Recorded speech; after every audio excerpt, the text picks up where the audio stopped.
मैं यहीं से शुरू करना चाहूँगा। मसीही जीवन के लिए जो आज का समय चल रहा है, मैं भारतवर्ष की बात नहीं कर रहा हूँ वरन पूरे संसार की, हमारे लिए एक बहुत अच्छा मित्र अवेलेबल है। आपने अगर मित्र नहीं बनाया हो तो उसको मित्र बना लें। मैं बता रहा हूं, आपके दुख नेक्स्ट टू जीरो हो जाएंगे, और वो है पवित्र आत्मा। पवित्र आत्मा को साथ में रखना बहुत जरूरी है। इट्स वेरी नेसेसरी कि इन समयों में जब हम चल रहे हैं, अभी बोला जाता एंड डेज नहीं आए, सच्चाई भी कुछ कुछ दिखाई देती है, but it is the beginning of those and days. उन अंत के दिनों की शुरुआत है, जिसकी एक आपको आंच आपको दिखाई देती है पूरे संसार में, अपने देश में, अपने शहर में। आप उन तमाम तकलीफों को होता हुआ देखते हैं, और सवाल खड़ा होता, खुदा बाप तू कहाँ है, तू कब आएगा? क्योंकि हम बहुत दुख झेल चुके हैं, अब और कितना दुख झेलना बाकी है। How much more we have to suffer. आज का जो परमेश्वर ने जो मुझे वचन दिया है, वो प्रभु के आगमन के 7 चिन्हों के बारे में है, और इनको आप कितना आप देख रहे हैं अपनी आंखों के सामने, इसको देखते जाइएगा, और कितनी चीजें आगे होने वाली हैं उनको सुनिएगा। मुझे विश्वास है कि इन तमाम चिन्हों में और डीडीपी में, दर्द, दुख और पीड़ा में खुदावंद आपके साथ बना रहेगा। ये बात निश्चित है, क्योंकि अगर अगर आपको चुना है, अपने निकट बुलाया है, no matter what the situation may be, जीवन की परिस्थिति कितनी बुरी क्यों ना हो, ठीक है ना, उस मसीह के जैसी नहीं हो सकती कि जिसके पीठ पे सारे जहां का पाप लाद दिया गया हो और बाप ने उसको त्याग दिया हो। It's not, we are not that one. तो ये बात खुदा का शुक्र अदा करना चाहिए कि उसने हमारे लिए अपने बेटे को कुर्बान किया, हमारे लिए रास्ता खोला, हमारे लिए मार्ग खोला। हमारी प्रार्थनाएं सुनी जा रही हैं, उस तक पहुंच रही हैं, जमा हो रही हैं, हमारे आंसू जमा हो रहे हैं, और उसका जो बैंक है वो जब पलट करके इंटरेस्ट के साथ आपको लौटाता है, तो बहुत आयत के साथ बहुत बहुत लौटाता है। इन एंड डेज में प्रभु के आगमन के साथ चिन्हों की बात करना चाहता हूं। पहला साइन जो परमेश्वर की ओर से रखा गया है, वो साइन ऑफ द स्कॉफर है, यानी ठट्टा करने वाले लोग आपको चारों ओर दिखाई देते हैं। मजाक उड़ाते हुए वो लोग दिखाई देते हैं जो परमेश्वर के लोगों का मजाक उड़ाते हैं, परमेश्वर के जो दास सेवक जो भी वचन प्रचार करते हैं उनका मजाक करते हुए लोग पाते हैं। हम लोगों को कई बार ऐसे लोग मिल जाते हैं जो हमारे जीवनों का मजाक उड़ाते हैं कि किस प्रकार का जीवन हम लोग जीते हैं। और दूसरा पत्रस 3 अध्याय में, और यहाँ 3 और 4 आयत में लिखा है, मैं इसकी 3 आयत को विशेष तौर पर पढ़ना चाहूंगा। और यहाँ कुछ इस प्रकार से लिखा हुआ है, दूसरा पत्रस 3 अध्याय उसकी 3 आयत लिखा है, पहले ये जान लो अंतिम दिनों में हंसी ठट्टा करने वाले लोग आएंगे जो अपनी अभिलाषा के अनुसार चलेंगे। हम किसकी अभिलाषा के अनुसार चलते हैं? क्या हम इस पीढ़ी में जो साइन ऑफ द स्कॉफर्स हैं, आर यू ए स्कॉफर? क्या आप ठट्टा करने वाले लोग हैं? क्या आप परमेश्वर को मजाक में उड़ा देने वाले लोग हैं? क्या आप परमेश्वर की भविष्यवाणियों को मजाक में उड़ा देने वाले लोग हैं? क्या आप परमेश्वर के वचन को आप तुच्छ जानने वाले लोग हैं? आप किस में खड़े रहते हैं? लिखा है, पहले ये जान लो अंतिम दिनों में हंसी ठट्टा करने वाले लोग आएंगे जो अपनी ही अभिलाषा के अनुसार चलेंगे। यानी कि हमारे लिए एक चिन्ह ये भी है कि हमें ऐसे लोगों से जो ठट्टा करते हैं, जो खुदावंत के लोगों का मजाक उड़ाते हैं, परमेश्वर के वचन का मजाक उड़ाते हैं, उनसे आप 10-20 कदम दूर रह करके चलिए। We don't need them in our life, we don't even want, कि हमें नहीं चाहिए कि उनकी कोई बात भी हमारे कान में पड़े। वो पादरी साहब एक बार बता रहे थे कि जब यहूदी जो लोग होते हैं, जब हम लोग अपनी आराधना करते हैं, तो वो इतनी दूर चले जाते हैं कि उनकी हमारी बातें, हमारी आवाज उन तक ना पहुंच सके। कुछ ऐसे ही बना लीजिए अपने आप को कि ये स्कॉफर्स प्रभु यीशु मसीह का मजाक उड़ाएं, हमारी मसीहत का मजाक उड़ाएं, हमारी जिंदगियों का मजाक उड़ाएं। उनसे 20 कदम इतने दूर हट जाइए कि तुम्हारी बातें हम पर असर ही नहीं करेंगी। No matter what do you want, आप कुछ भी कर लो, तुम्हारी बातें हमारे कान में नहीं घुसेंगी, तुम्हारे काम हमारे जिंदगियों को टच नहीं कर पाएंगे। शायद आपसे वो लोग कहेंगे, क्योंकि जब हम बात कर रहे हैं सेकंड कमिंग की, तो हम बात कर रहे हैं रैप्चर की भी कहीं ना कहीं। तो इस बात पर कुछ लोग शायद आपसे कहें कि रैप्चर पर भैया हम यकीन नहीं करते, जो जिंदगी है वही जिंदगी है, हम रैप्चर हम नहीं जानते। I don't want to believe on that rapture, this is the real life and we are living over here. बहुत सारे लोग मुझे मिले हैं ऐसे लोग, और बहुत अमीर अमीर लोग मिले हैं। मैं किसी का नाम नहीं लेना चाहूंगा यहाँ पे डायस से। मुझे उन लोगों ने बताया भैया जब होगा सो होगा, मुझे नहीं पता भैया, जिंदगी यही है, this is the life, this is it.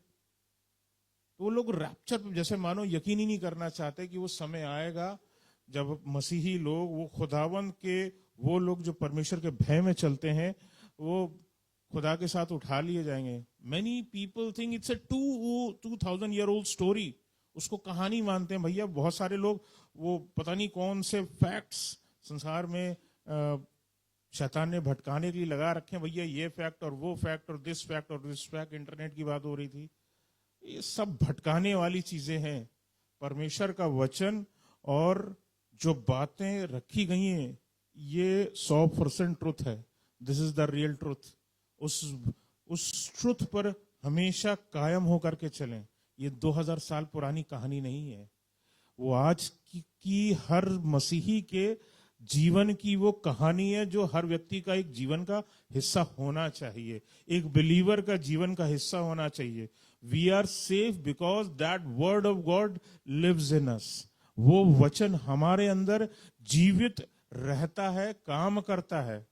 लोग अचंभित होते हैं जब वो हमको मुस्कुराते हुए देखते हैं। We are not as rich for the worldly, दुनियावी तरीके से शायद हम उतने रिच ना हो, but many people when they sees, भैया यार ये तो इतनी मुसीबतों में फिर भी मुस्कुरा रहा है, हाउ इज दैट पॉसिबल, ये कैसे संभव है? ये तो वही पवित्र आत्मा जो हमारे अंदर रहता है, हमारे साथ रहता है, हमको जीवन में लड़ने की, खड़े रहने की वो सामर्थ्य देता है। खुदावंद सामर्थ्य देता है कि हम उन समयों में खड़े रह सकें। In these times we are able to stand. इब्रानियों 9 अध्याय में लिखा हुआ है कि जो लोग उसकी बाट जोते हैं, उनके उद्धार के लिए, हमारे और आपके उद्धार के लिए दूसरी बार बिना पाप के दिखाई देगा। मसीह यीशु हमें फिर दिखाई देंगे। अभी तक हम उनको सिर्फ वचनों पे पढ़ते हैं, और वो तस्वीरों का तो पता नहीं भैया कितनों की एक्चुअल प्रभु यीशु मसीह से मेल खाती है। मुझे तो पता नहीं भैया कि जो नेट पे फ्लोट करती है, जो तस्वीरों में छपती है, जो यहाँ वहाँ लगती है, God knows what the truth, और किसने कौन सी बनाई मुझे उसका भी जानना भी नहीं है मुझे। लेकिन हमारा खुदा हमको दोबारा दिखाई देगा, हमारा प्रभु हमको दोबारा दिखाई देगा। एक बाप अपने बच्चों को स्कूल छोड़ने जाता है, और जब स्कूल पूरा हो जाता है तो उसको वापस लेने आता है। हमारा पिता, हमारा बाप, हमारा प्रभु हमको वापस लेने आएगा। इस बात पर यकीन रखिए। If you are not eagerly waiting for Jesus, you are not going with Jesus. अगर आपके दिल में वो बेसब्री नहीं है यीशु मसीह के लिए, आपके दिल में वो बेसब्री होना चाहिए। तू आजा, अभी हम लोग गा भी रहे थे ना, तू आजा। That should be happening in our lives. हम इसके लिए प्रार्थना करें कि प्रभु यीशु मसीह का आगमन जल्दी हो सके, जल्दी खुदा बाप ये चैप्टर जल्दी खत्म हो। कई बार चैप्टर बहुत बड़े होते हैं। अभी एक चैप्टर पढ़ा रहा हूँ अपने स्कूल में, वो 20 पन्ने का चैप्टर है और इंग्लिश है। एक तो वैसी कहानी होती, बच्चे बेचारे परेशान हो जाते हैं, आधे तो वो बिल्कुल फ्लैट हो जाते हैं। सर सुनाइए, सर सुन रहे हैं, सर समझ में आ रहा है, आधे फ्लैट हो जाते हैं। इस टाइम में खुदाबंद आपको जो है बेसब्री दिखाएं। खुदावंद से प्रार्थना करें कि प्रभु यीशु मसीह आपका आगमन जल्दी हो सके, और इसलिए जल्दी हो सके क्योंकि आप उसके साथ में हो सकें, उसके बिना नहीं। क्योंकि अगर वो आ जाए और आप उसके साथ ना जा सकें, is the worst thing that can happen to you in your life. इससे बेकार स्थिति आपके जीवन में नहीं होगी, क्योंकि खुदावन ने आपको चुना ही नहीं उस पल के लिए कि ये इसको मैं अपने साथ ले जाऊंगा। It's a difficult thing. लूका 21 अध्याय में कुछ यूं लिखा हुआ है, 36वीं आयत है, लिखा, इसलिए जागते रहो और हर समय प्रार्थना करते रहो कि तुम इन सब आने वाली घटनाओं से बचने और मनुष्य के पुत्र सामने खड़े होने के योग्य बनो। दीज टाइम्स, इन समयों में जो तकलीफें हैं, आ रही हैं, these are building you up, these are not breaking you up, these are building you up. जितना मसीही आग में जा रहा है, जितना कष्ट और वो क्लेश और वो DDP, दर्द दुख पीड़ा में जा रहा है, God is building his own people. वो एक ऐसी इमारत को तैयार कर रहा है जो उसके साथ अनंत काल तक उसके साथ में रहेगी। हम प्रभु यीशु मसीह के साथ में अनंत काल तक वास करने वाले उस king. God will be happy in all those troublesome times. वो मेरे साथ बना रहा उस दुख में, उस पीड़ा में, जब कोई उसके साथ दिखाई नहीं देता था, उसने मुझ पर यकीन रखा। खुदावन जो है इस बात का ध्यान रखेंगे जरूर, और हमें ध्यान रखना है कि हम खुदावंत के सामने खड़े हो सकने के योग्य बने रह सकें। वो ईमान के साथ में होगा, वो बने रहने से उसके साथ में होगा।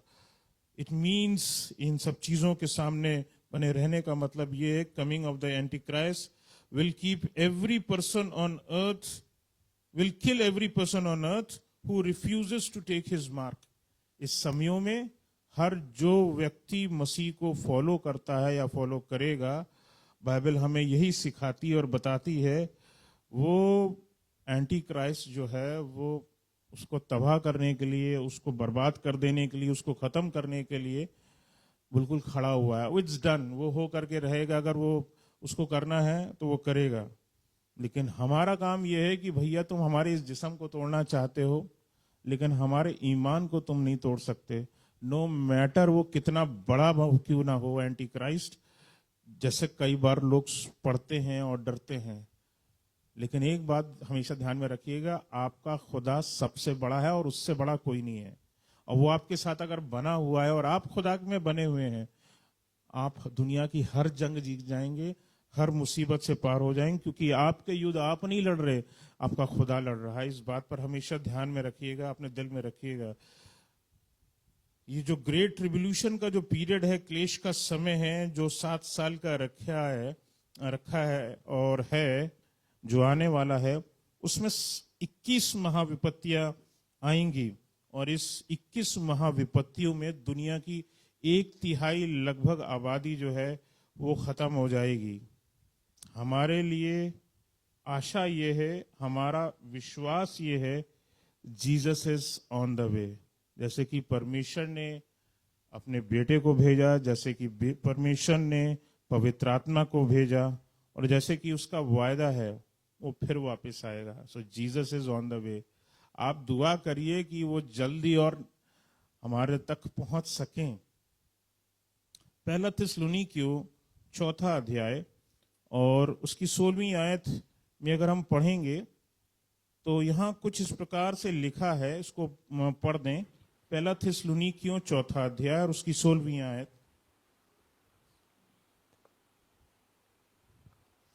क्योंकि प्रभु आप ही स्वर्ग से उतरेगा, जी उस समय ललकार जी और प्रधान दूत का शब्द सुनाई देगा जी और परमेश्वर की तुरही फूकी जाएगी जी और जो मसीह में मरे हैं जी वे पहले जी उठेंगे। जी।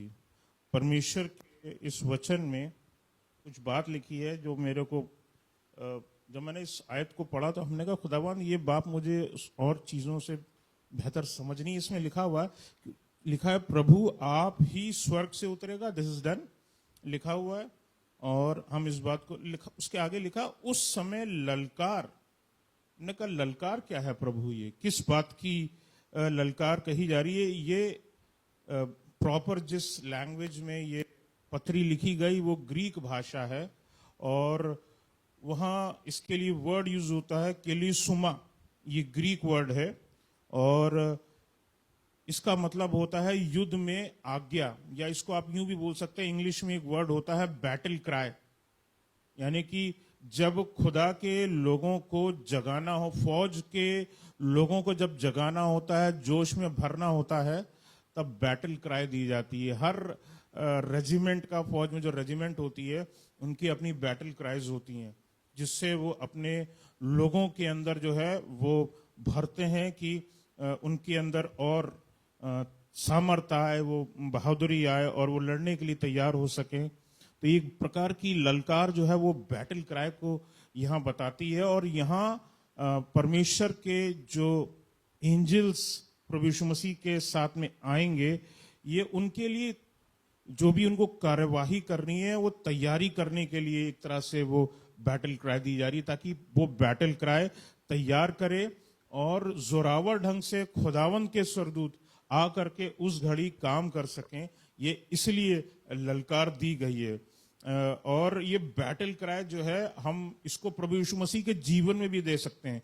और जब बैटल क्राई का मतलब होता है, it's a kind of A commandment, आप आज्ञा दे रहे हो, ठीक है ना, तैयार होने की आज्ञा दे रहे हो, ठीक है ना। और मैं अगर एक एग्जाम्पल लूं प्रभु यीशु मसीह के जीवन से, तो हम लाजर को हम इस विषय देख सकते हैं। प्रभु यीशु मसीह ने ये कहकर उसे बड़े शब्द से पुकारा। लाजर के विषय में लिखा है, जब वो कब्र में मौजूद था, लिखा ये कहकर उसने बड़े शब्द से पुकार कर कहा, लाजर निकाला। लिखा है बड़े शब्द से। अब बड़ा शब्द क्या भैया, दो ही तो वर्ड बोले थे, बाहर निकाला या निकाला।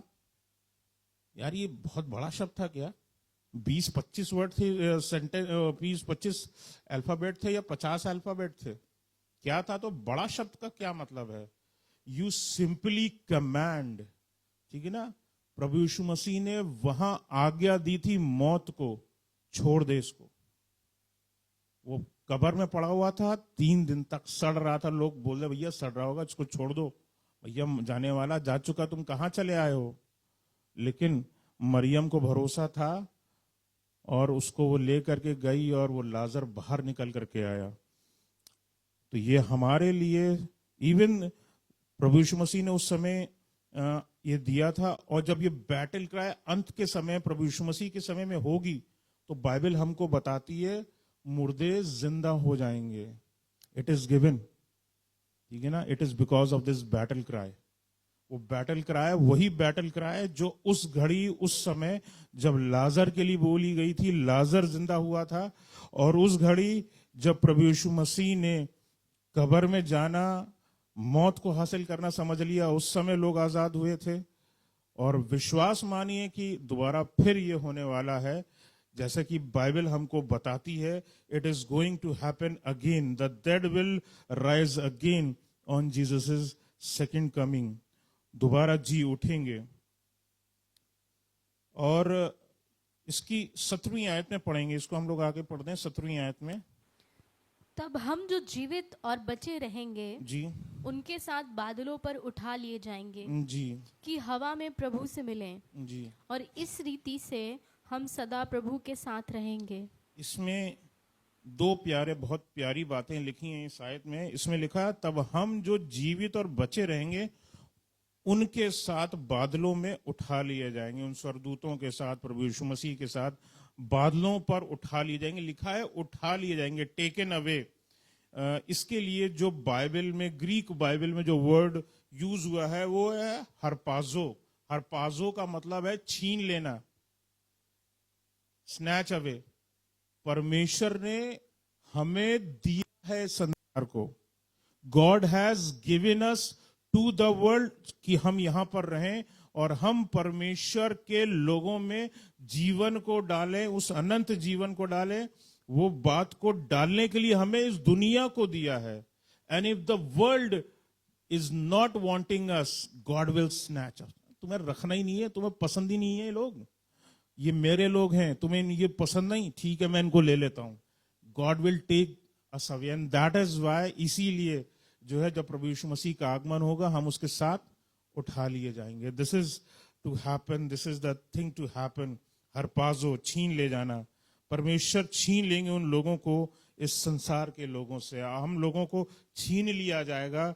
बाइबल हमको साफ बताती है। और लिखा है कि हम हवा में प्रभु से मिलें और इस रीति से प्रभु के साथ रहेंगे। अब जब हम बात करते हैं कि हम प्रभु के साथ रहेंगे, तो यहाँ तीन बातें परमेश्वर ने जो मुझे दी वो ये हैं कि ड्यूरिंग दिस ट्रिब्यूलेशन पीरियड, क्योंकि प्रभु यीशु मसीह का आगमन है, और इस ट्रिब्यूलेशन पीरियड में पवित्र लोग स्वर्ग में रहेंगे, in heaven, in heavenly place, उन स्थानों में रहेंगे, और तब तक रहेंगे जब तक जो है ये 7 years का जो टाइम पीरियड है, तब तक वो हम लोग को वहां रहना है। और उसके बाद दे विल रिटर्न बैक, हम लोग वापस लौटेंगे। We will be returning back also. ऐसा मत सोचिएगा कि स्वर्ग में चले गए तो अब हमको बढ़िया बिस्तरा मिल गया, अब हम वहां नहीं छोड़ेंगे। प्रभु हम आपने बहुत अच्छी जगह दी है, अब भैया बहुत अच्छा अपार्टमेंट दे दिया, अब हम वहां जगह नहीं छोड़ेंगे। अरे खुदा हमें कहीं रखे, खुदा साथ में होना चाहिए। हमारे लिए हर जगह स्वर्ग है, कंसिडर इट दैट। यही है हमारे लिए स्वर्ग। खुदा अगर आपको कुटिया में रखे, स्वर्ग है। खुदा आपको गौशाले में रखे, स्वर्ग है। गौशाले में यीशु मसीह पैदा हुआ था ना, स्वर्ग थी वो जगह। जिस भी जगह होगी वो उस जगह आपको अगर कोई रहता होगा तो वो कसम से बहुत ब्लेसिड हो गया, क्योंकि वहां यीशु मसीह का जन्म हुआ था। जो भी वहां जाता होगा वो उससे ब्लेस जरूर होता होगा। तीसरी बात, सेकंड थिंग जो बताना चाहता हूं मैं, वर्सेस बहुत सारी नहीं बताऊंगा, बहुत सारी अवॉइड कर दे रहा हूं, कुछ शेयर भी कर रहा हूं, फिर भी बहुत सारी हैं, लेकिन कोशिश कर रहा हूं कि मोस्टली ना बताऊं ताकि आप मेनली बात को समझ सकें। दूसरी बात जो खुदावन ने दिल में डाली वो ये है, they will return during the battle of Armageddon. Armageddon की जो वादी है, उसका जो युद्ध है, जो आखिरी युद्ध बोला जा रहा है, संसार का आखिरी युद्ध होगा, उसमें पार्ट लेने के लिए, उस युद्ध का हिस्सा बनने के लिए हम प्रभु यीशु मसीह के साथ में हम लौटेंगे। We will return back, we will be returning back to fight that battle. नए यरूशलेम में रहेंगे। तीसरा है, नए यरूशलेम में रहेंगे और प्रभु यीशु मसीह के 1000 साल का जो यहाँ पर राज करेंगे। हम पृथ्वी पर परमेश्वर हमें अधिकारी ठहराएंगे अलग अलग स्थानों में, ताकि हम उसके अधिकारी बन करके उस जगह को मैनेज कर सकें। वो जो आप पढ़ते हैं ना, वो पैराबल कि 5 दिए गए, 3 दिए गए, 1 दिया गया, ये वाली बात छिपी है उसमें, ये बात छिपी है उसमें। आपने अगर उसकी छोटी से छोटी चीज की आपने कदर करी है यहां पर, तो ये बात रखिए कि आपके लिए बड़ी चीजें रखी हैं, बड़ी आशीषें रखी हैं। 1000 साल का जब टेन्योर आएगा, टाइम पीरियड आएगा, खुदावंद आपको अधिक चीजों का, अधिक जगहों का अधिकारी ठहराएगा और लोग आपके अंडर में होंगे। आप पृथ्वी पर राज करेंगे प्रभु यीशु मसीह के साथ में रहते हुए। अब आते हैं दूसरे चिन्ह के ऊपर, और दूसरा चिन्ह जो है वो ऑलरेडी हो चुका है, इसको आप देख चुके हो, and that is the rebirth of Israel. Israel जो दुनिया के नक्शे से खत्म हो चुका था, it has been reborn again. Prophecy जो है इसकी, वो यशाया की पुस्तक में लिखी हुई है, यशाया 66 और उसकी 8वीं आयत में इसका जिक्र आता है। और इसमें लिखा हुआ, क्या देश एक ही दिन में उत्पन्न हो सकता है? क्या कोई देश एक ही दिन में उत्पन्न हो सकता है? और लिखा हुआ है, क्या एक जाति क्षण मात्र में ही उत्पन्न हो सकती है? एक क्षण में। और ये हुआ है, और खुदा अपने लोगों के साथ में रहता है। 14 मई 1948 इजराइल वॉज रीबॉर्न। 1948 में जो है दोबारा फिर से आया, and Israel was reborn after 2000 years। अखबारों की ये हेडलाइन है, अमेरिका के अखबारों की हेडलाइन है ये। इसमें वहां इस तरह से छपा था, Israel reborn again after 2000 years। ये वहां के अखबारों की हेडलाइन थी। परमेश्वर ने अब्राहम से वायदा किया था, जो उत्पत्ति 12वें अध्याय में है, तुझ में से संसार के सभी परिवार आशीष पाएंगे।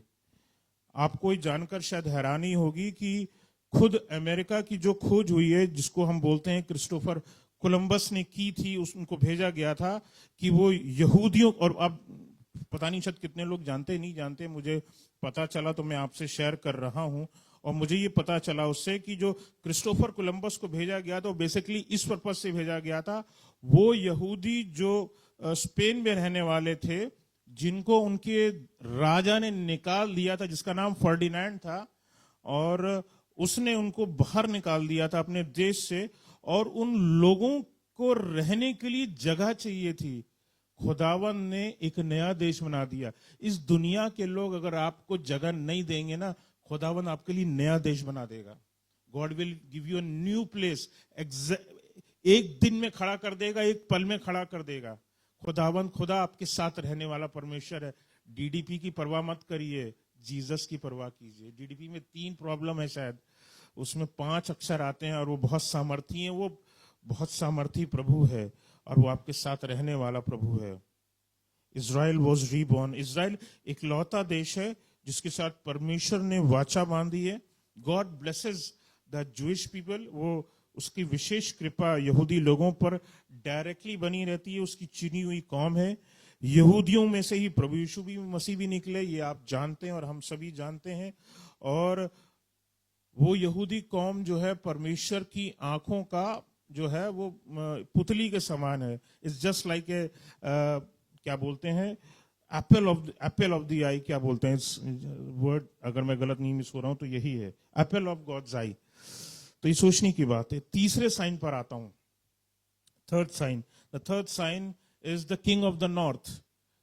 King of the north. और यहां पर जो किंग ऑफ द नॉर्थ है, जो बहुत बड़ा रोल प्ले करने वाला है, एंड दैट इज सबसे, अगर आप उत्तर में देखोगे तो एक देश है जो सबसे बड़ा आपको दिखाई देता है, और अभी भी आपको वो सबसे ताकतवर देशों में से एक दिखाई देता है। दुनिया डरती है उस देश से, और उसका नाम है रशिया, रूस। और ये देश है, और इसका जो बाइबल में इसको जो नाम दिया गया है, जो नाम आया है, वो गोग नाम आया है इसके लिए। और अ डे विल कम, एक दिन आएगा, निकाल करके पढ़ लें, इज़ेकियल, यहेजकेल की पुस्तक 38वां अध्याय 15वीं आयत और 16वीं आयत। यहेजकेल 38 और उसकी 15वीं और उसकी 16वीं आयत। तू उत्तर दिशा के दूर दूर स्थानों से आएगा जी तू और तेरे साथ बहुत सी जातियों के लोग, जी जो सब के सब घोड़ों पर चढ़े हुए होंगे, जी अर्थात एक बड़ी भीड़ और बलवंत सेना। जी जैसे बादल भूमि पर छा जाता है, जी वैसे ही तू मेरी प्रजा इज़राइल के देश पर ऐसे चढ़ाई करेगा। जी इसलिए हे गोग, अंत के दिनों में ऐसा ही होगा कि मैं तुझसे और अपने देश पर इसलिए चढ़ाई कराऊंगा कि जब मैं जातियों के देखते तेरे द्वारा अपने को पवित्र ठहराऊं, तब वे मुझे पहचान लेंगे। One day Russia will also praise God. वो उसको खुदा इस्तेमाल करेगा अपने ही इज़राइल के विरुद्ध में। 10 देश मिलकर के आएंगे इसके साथ, 10 कंट्रीज विथ रशिया, 10 देश, and Russia will be leading those Nations. और इसमें बाइबल के अनुसार अगर हम देखें तो बहुत सारे वो इलाके हैं जिसमें पर्शिया या फारस का इलाका आता है, तुर्की का इलाका आता है, एक सूडान एक कंट्री है जो कि आपका अफ्रीकन रीजन में आता है, वहाँ का है, जर्मनी है, बहुत सारे इस्लामिक नेशंस हैं, वो हैं। खुदावन इन सब को इस्तेमाल करेगा फाइनली, और वो समय आएगा जब ये कहीं ना कहीं इज़राइल पर तो हमला करेंगे ही करेंगे, लेकिन खुदावन का जैसे तरीका है, this country is the gods, परमेश्वर की आंख की पुतली के समान है, तो ये सारे के सारे देश हारेंगे। आज वो मजबूत दिखाई देता है वो देश जिससे लोग डरते हैं, जिससे देश डरता है, जिससे दुनिया डरते हैं, जिससे दुनिया के बहुत ताकतवर देश डरते हैं। लेकिन वो समय आएगा जब परमेश्वर इन सभियों को खुदावन जो है वो हराएगा। और खुदावन का ये जो इज़राइल है ना, वो ताकतवर निकल करके आएगा।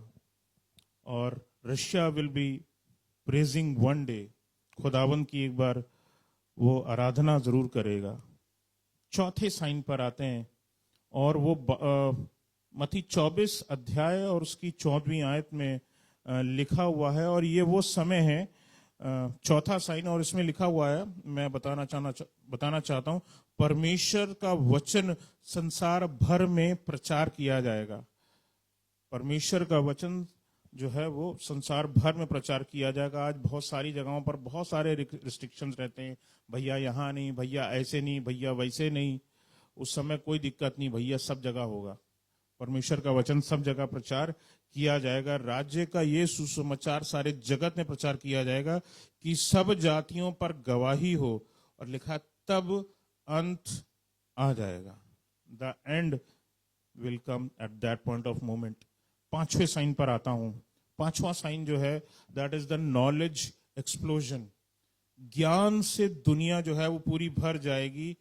एंड डैनियल नबी की पुस्तक में मैं चाहूंगा कि ये पढ़ दिया जाए तो बेहतर होगा। डैनियल नबी की पुस्तक है, 12वां अध्याय है, और उसकी 4थी आयत को उसको हम लोग पढ़ेंगे।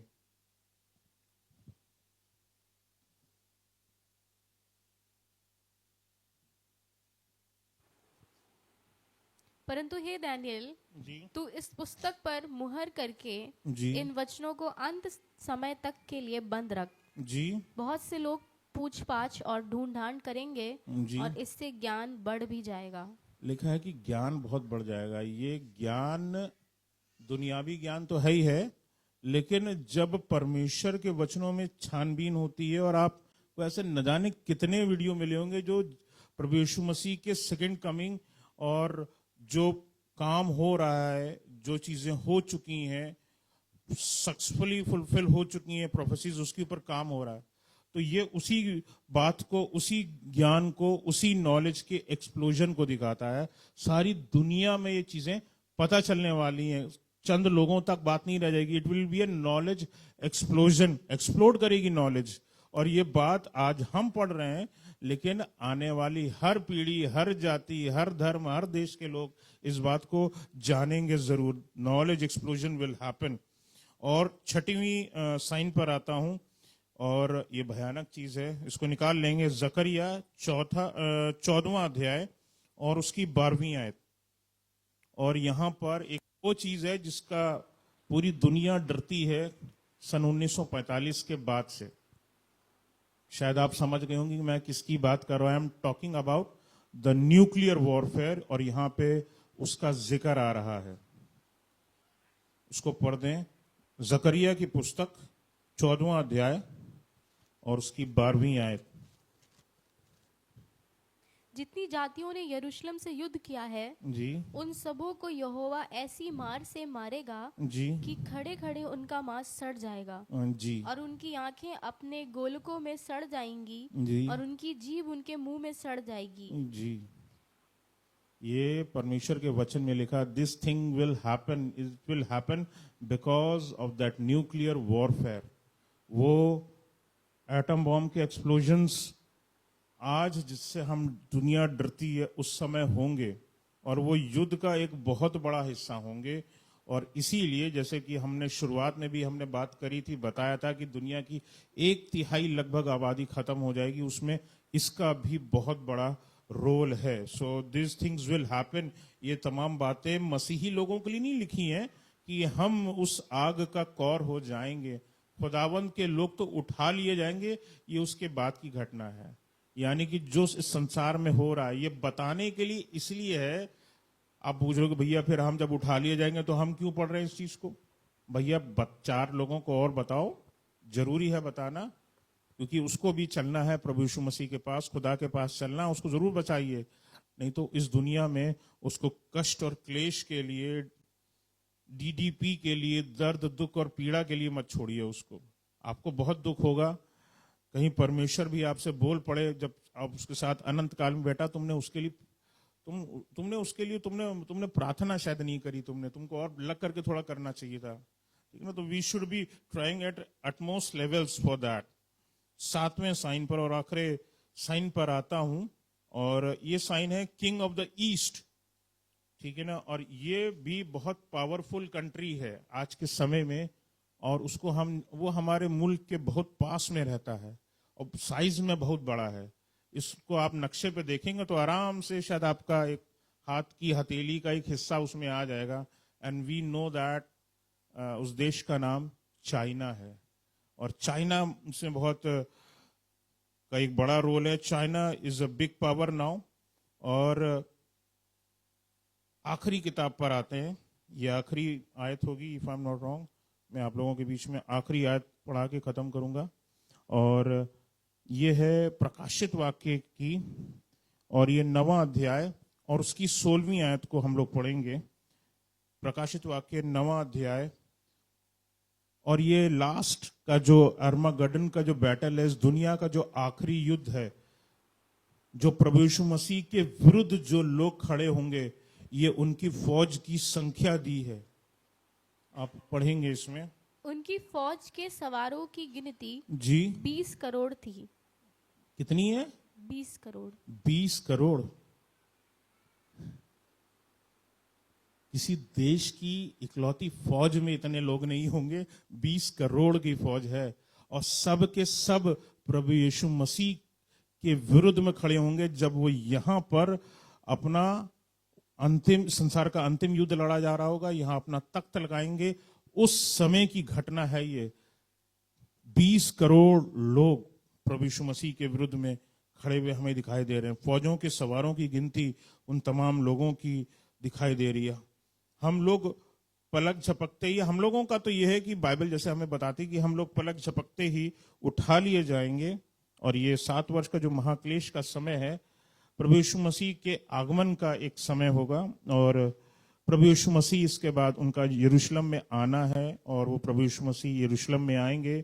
वहां से पूरा जो संसार है एक तरह से वो मैनेज किया जाएगा, और अर्मागिदोन का जो युद्ध है वो होगा, पर जीत प्रभु यीशु मसीह की ही होगी। ऐसा नहीं है कि 20 करोड़ के का युद्ध हो रहा है, लोग लड़ रहे हैं तो प्रभु यीशु मसीह हार जाएंगे, इतने सारे लोग हैं तो नहीं। बिकॉज ये खुदावन जिसकी ओर है वो उसकी तो जीत पक्की है। प्रभु यीशु मसीह यरूशलेम में अपने राज्य को स्थापित करेंगे। बाइबल में क्लियरली मेंशन्ड है, भजन संहिता में एक जगह लिखा हुआ है, सुन इज़राइल का रक्षक ना ऊंगेगा और ना सोएगा। इट इज टू हैपन, ये होकर के रहेगा, और उसकी एक एक घटना पर नजर है प्रभु की, और वो होकर के रहेगा। हमारे लिए क्या सबक है आज के वचन से, जब इतनी दर्द दुख और पीड़ा और कष्ट को हम देख रहे हैं चारों ओर, और जो आने वाला है उसके विषय भी मैंने बता दिया। जब इतनी भयंकर चीजें होने वाली हैं, इतनी भयानक चीजें होने वाली हैं, so are you ready for that time? आपका प्रभु, आपका राजा आ रहा है, क्या आप तैयार हैं? और अगर अभी तक आपने अपने आप को तैयार नहीं किया है तो टाइम इज नाउ। अभी अपने आप को प्रभु यीशु मसीह को सौंप दें और समर्पित हो।